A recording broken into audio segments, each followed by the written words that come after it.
Hello everyone, welcome back to my channel. I'm Lily Peterson and I am a certified teacher who is now a stay-at-home mom. I am presently homeschooling my 2-year-old. And in this video, I am going to show you my homeschool morning routine. So first, I'm going to start off with making us both some breakfast. This morning, I'm making scrambled eggs and I'm frying up some turkey.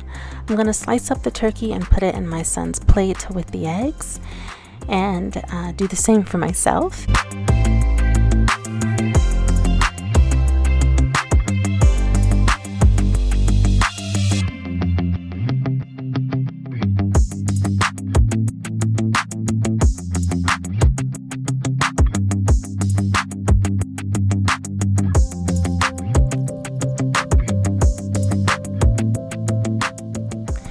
So I've already gotten Conrad dressed in this part of the video, and I forgot to catch that on camera, but normally I get him dressed after he eats his breakfast.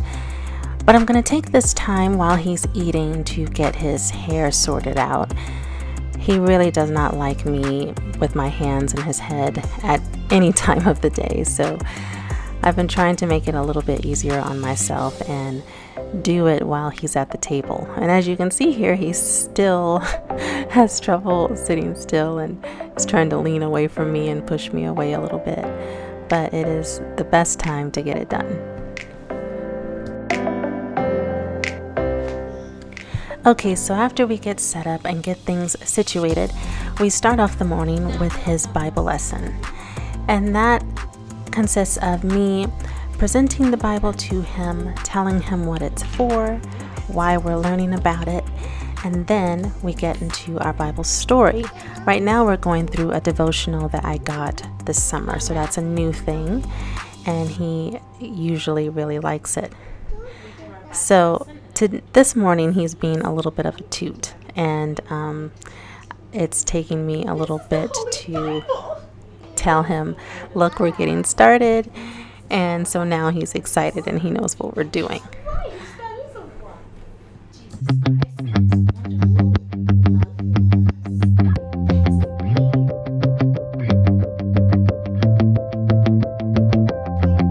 So after the Bible lesson is when we sing the ABC song and we get into drilling the ABCs.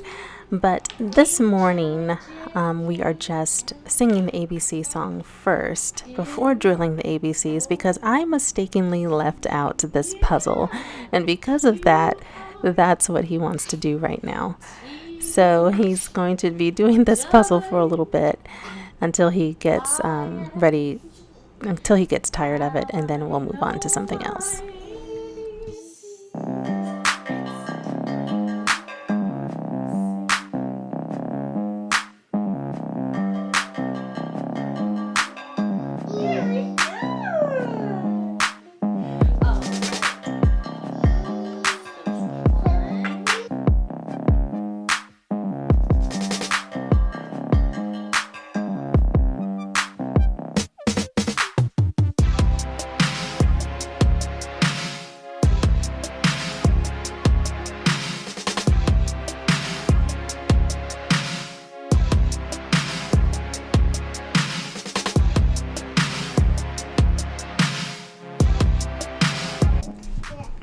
Okay, so once he's ready to stop doing the number puzzle, now we move on to drilling our ABCs.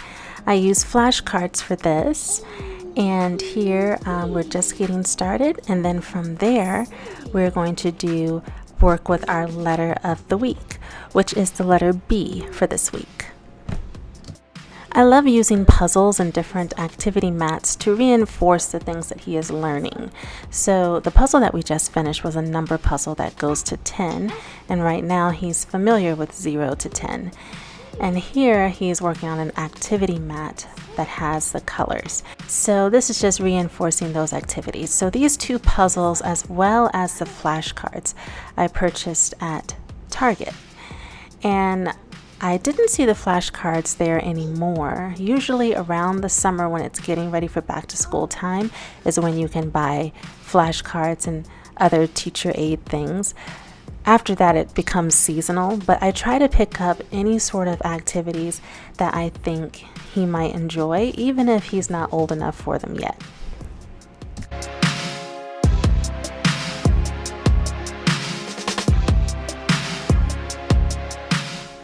Okay, so now we're moving on to read his letter B book.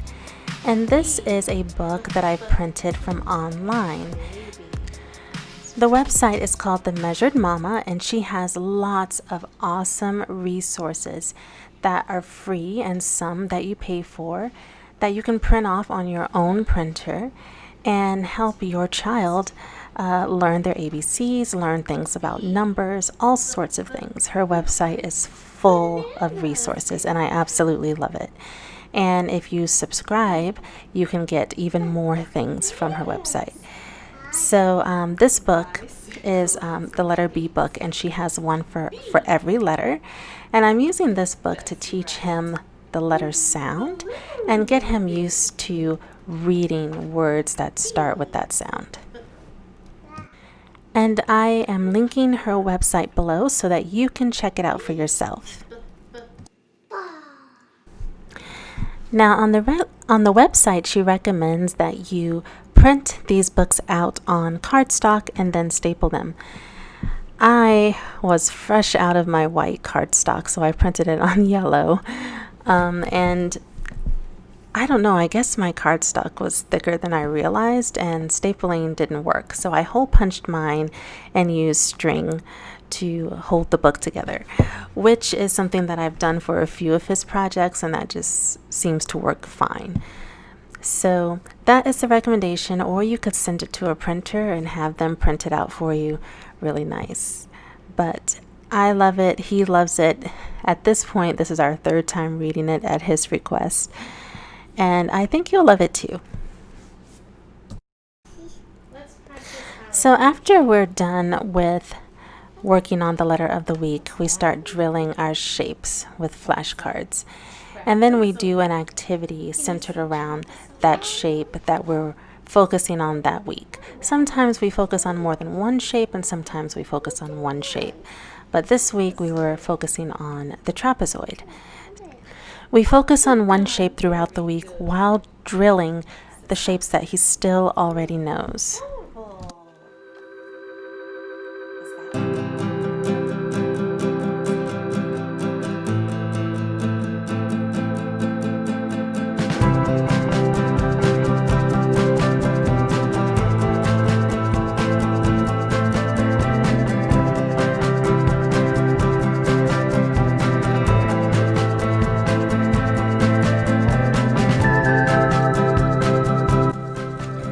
And then I get into our music for this week.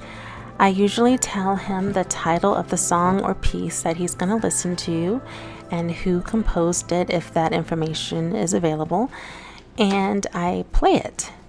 And sometimes I bring out his musical instruments. I don't do that every day, but we do listen to the music each day. So I pick one or two pieces for that week for us to listen to. And there really is no requirement for this. You can expose your kid to whatever music that you like to listen to. This is just music from our personal music library, and I've just been picking music that we own, which we own quite a bit of it, and exposing him to that. So this week is the song God is So Good. So we do church music, we do classical music. I plan on having him listen to some jazz later and some other forms of music. So you can really expose your kid to so much. And if there's music that you want your child to be exposed to that you don't own, you can always rent it from the library, which is something I do too. So at this point, we reached our first break for today. And we've been schooling for about an hour, which is typical. We usually go for about 45 minutes to an hour. And now he wants to play. And usually we go for a walk at this point if it's not too hot, or we go a lot earlier. But it's going to rain now. So what I'm going to do is I'm going to put out some toys in the living area so that I can get lunch ready for the both of us and he can continue playing if he wants to.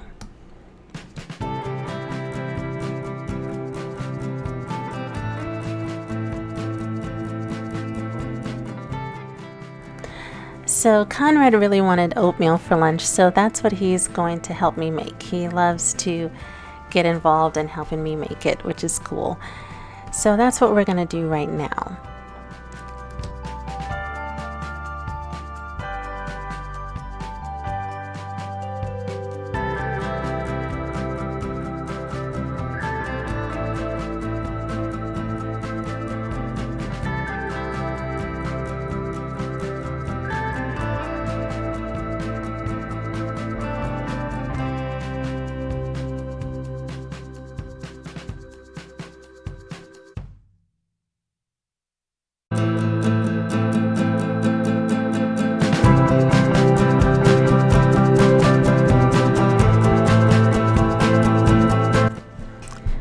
So while he's eating lunch, that is the best time for me to do read aloud.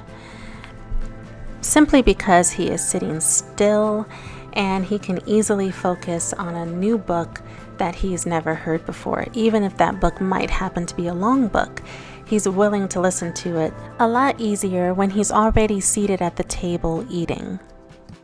So for read aloud, I pick 5 books, one for each day of the week, that are related to the lesson theme for that week. So our theme for this week was plants and planting seeds. So I picked 5 books that had to do with plants or had plants in them somewhere, and that's what I read to him for that week. I read one each day.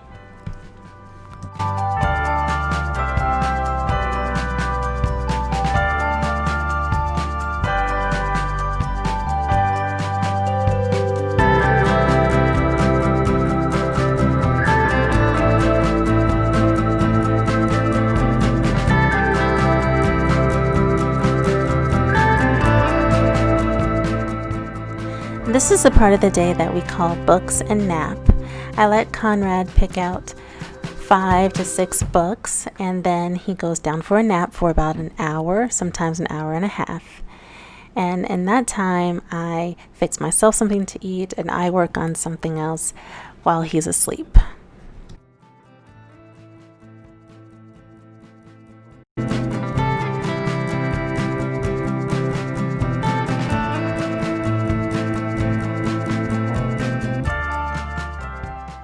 So this is what the room looks like after the first half of the day.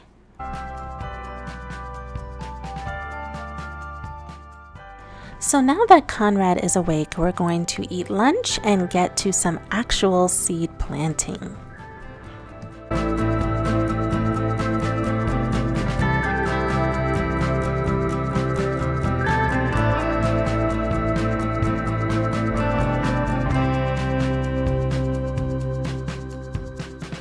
So the rest of the day is just playing and having fun, and I have a learning app that I use to help me find more constructive ways to play with him so that I am helping him reach his 2-year-old milestones. And I'm going to get into more details about that later on when I make a video about how I lesson plan and decide what to teach my son. So you may be wondering why you haven't seen him coloring or writing, and he does do that. We just didn't do that today. So I'm going to show you a little bit of a clip of the following day so that you can see a little bit of what that looks like.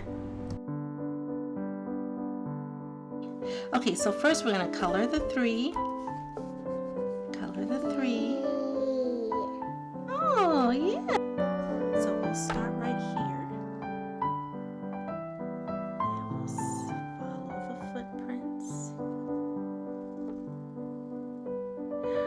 Is her bone in the doggy house? No, no bone in the doggy house. Right. Okay, now let's trace the blue one. Ready? Yeah, they want you to color the house. That's what the instructions say. No doggy house. I don't want you to mark up this one anymore because you're done with it. This part is called the stem. Now we've drawn some dirt. Let's put some glue on the stem like this. No, we're not using markers on this. Put some glue on the stem like this. Okay. Now turn it over and put it in the dirt. Flip it over. We have a stone. Yeah, that is your stem. We're going to make leaves. We're going to put them right there. So can you put some glue on the leaf? Very good. Blue. Very good. Okay, now flip it over and stick it to the stem. This is a leaf. Very good. Very good, Conrad.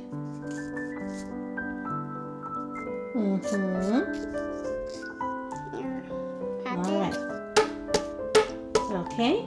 Okay, now we're going to glue the flower. Put some glue on the flower.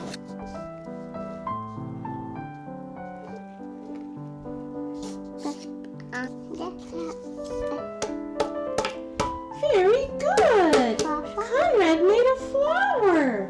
Red.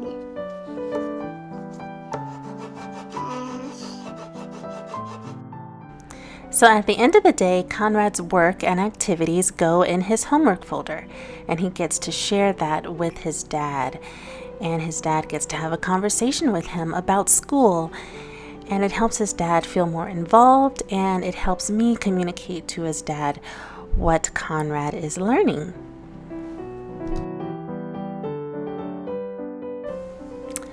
Thank you so much for watching. Please like this video if you liked it, and stay tuned for more videos like this one.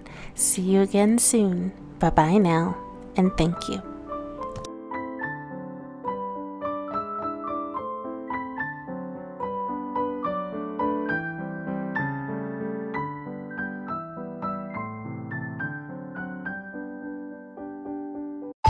Very good, Brandon.